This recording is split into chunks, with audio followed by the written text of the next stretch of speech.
Tu vas regarder juste l'écran là. On va te montrer une vidéo. Wow.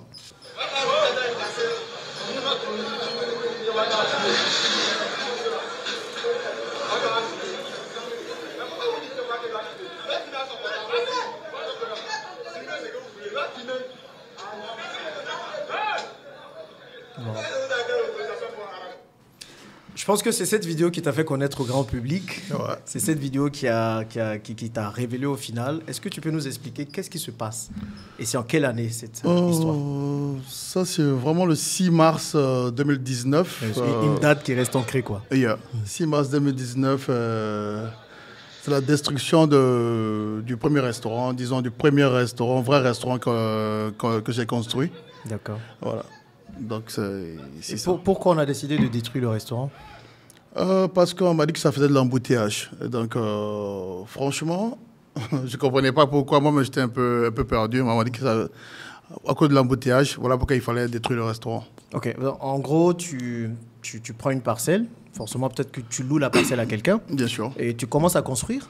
Ouais. Et puis, un jour, on vient te voir, on dit on va détruire ton restaurant parce que ça crée de l'embouteillage. Il y a Bon. forcément eu une histoire, quelque chose qui s'est passé avant qu'on parle d'embouteillage, quand même. Ok, d'accord. Je n'ai pas vraiment le vrai fil de l'histoire, mais disons que moi, je viens prendre un coin en 2018, disons novembre, bien décembre 2018, et qui était déjà un restaurant. C'est ça. Et qui était fermé. Et donc, je le prends, je l'ouvre. Donc, je fais les travaux vu au sud de tout le monde, et sur un terrain qui avait un ACD et tout.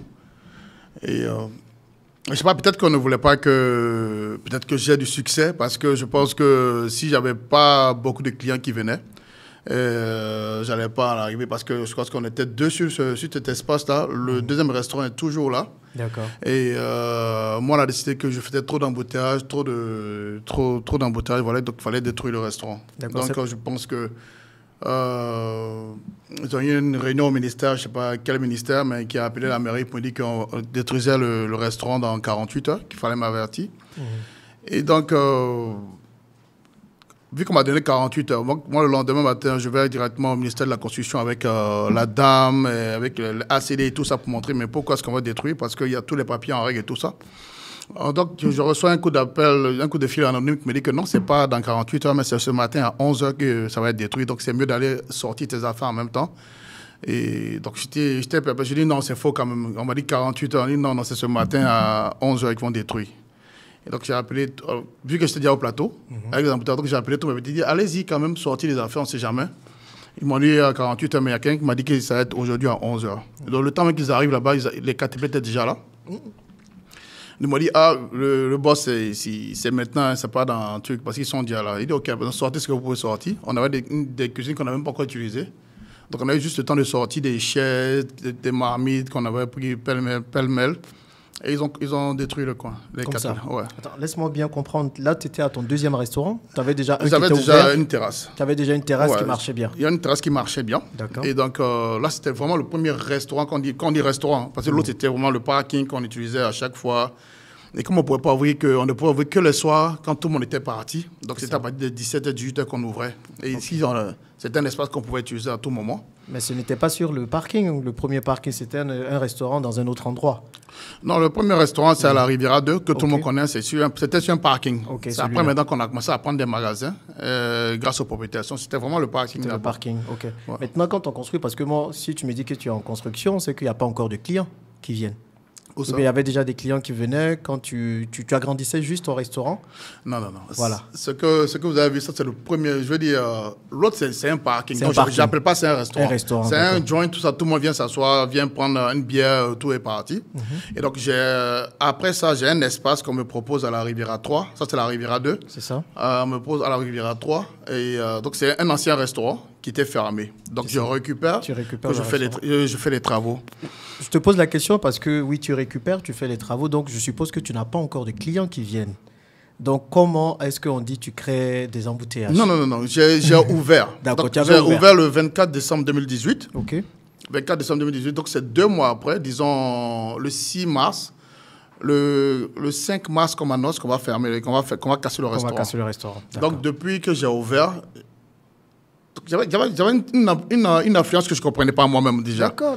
Parce Voilà. que moi, je pensais que tu étais en travaux et c'est pendant les travaux, donc tu avais déjà ouvert. Non, on a le ouvert. restaurant marchait déjà. On a ouvert. D'accord. L'histoire marchait tellement bien qu'on me disait que ça fait de l'embouteillage. J'allais dire, bon, écoutez, moi j'ai un parking, parce qu'il y a un parking intérieur de 20 voitures. C'est ça. Donc ceux qui garent sur la route, moi franchement, la route c'est pour le gouvernement. Moi je ne peux pas interdire à qui que ce soit de garer. Donc je vois souvent au plateau, tu vois, il y a des panneaux interdits de stationner. C'est mieux que l'État ou bien qui que ce soit vienne poser des panneaux interdits de stationner. Et donc celui qui gare, c'est à ses propres frais, c'est à tout. Moi je ne peux pas venir parce que moi j'ai un parking de 20 places. C'est ça. Et donc quand il est rempli, je ne peux pas aller dire aux gens qui sont sur le goudron de ne pas garer parce qu'on a déjà, nous sommes 2 restaurants. Qu'est-ce qui prouve que c'est mes clients ou pas? C'est vrai que je suis rempli, mais qu'est-ce qui prouve que c'est mes clients? Donc, ceux qui garent sur la route, si on met un panneau interdit de stationner, ça va arranger tout le monde. Voilà. C'est clair. Mais du coup, tu es au plateau et tu apprends que ton restaurant va être détruit dans quelques heures, quelques minutes. Comment tu te sens quand tu apprends ça? J'étais triste, en même temps un peu en colère, parce que pour moi, ça n'a pas été vraiment poli.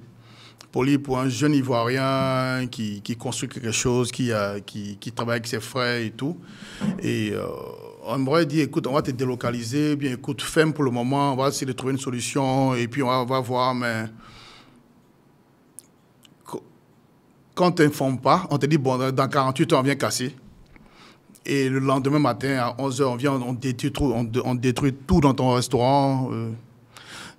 Ça a vraiment été un manque de respect pour moi, en tout cas. Un manque de respect que j'ai vécu. Et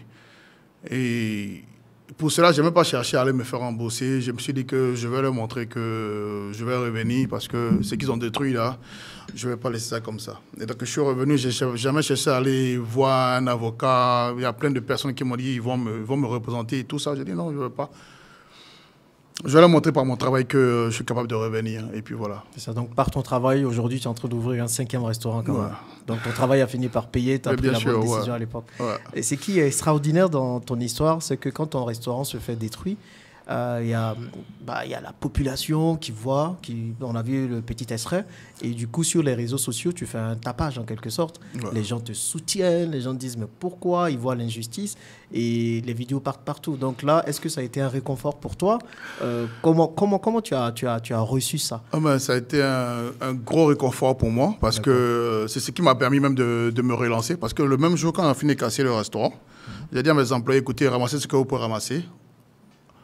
On ouvre ce soir à la Riviera 2. Ils m'ont dit, ouais, monsieur, on va se reposer, on va voir un peu ce qui se passe, on va le temps de bien comprendre. J'ai dit, non, on va ouvrir ce soir. Parce que tellement de personnes m'envoyaient des mots d'encouragement. Je me dis, bon, écoutez, je ne vais pas me prendre la tête pour essayer de m'apitoyer sur moi. Je pense qu'il y a beaucoup de personnes qui nous encouragent. C'est parce qu'on fait un bon travail.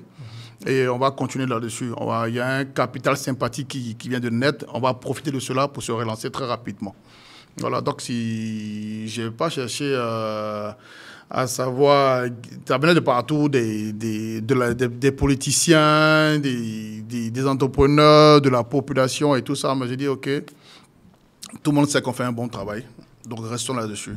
On ne ferme pas, on va continuer, on ne peut pas chercher à savoir qu'est-ce qui se passe, continuons à travailler. Voilà. Il faut avoir un mental d'acier quand même pour voir son restaurant être détruit et ne pas être en train de pleurer, ne pas vouloir se reposer. En fait, c'est comme l'histoire du requin qui sent le goût du sang, bien l'odeur du sang dans l'eau. C'est-à-dire qu'une fois que j'ai senti que je pouvais faire un certain montant que je n'avais jamais vu de ma vie, je me suis dit que, écoute, si on est arrivé à ça, l'argent est là et puis on va dire encore pleurer. Donc c'est mieux de chercher l'argent. Voilà, quoi. C'est ça. Donc et ce jour-là, tu as fait vraiment un chiffre d'affaires extraordinaire. Mais tout le temps qui a suivi, on a fait des chiffres d'affaires parce que tout le monde venait. Il n'y avait même plus de place sur la terrasse. C'était juste le parking, mais chacun venait. Il n'y avait pas de place. D'autres sont arrêtés dans les voitures et tout.